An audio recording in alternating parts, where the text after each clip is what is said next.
Если вы, как и я, любите зелень во всех блюдах и постоянно ее покупаете, но после того, как почистите, оказывается, что стеблей больше, чем самих листочков, то у меня есть лайфхак, как не выкинуть деньги на ветер.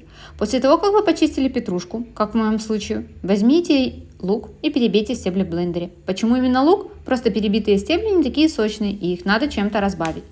Потом заполните ячейки для льда полученной смесью, заморозьте, и вуаля, луковая зелень готова. Осталось только добавить в нужное блюдо. И стебли не выкинули, и аромат придали блюду.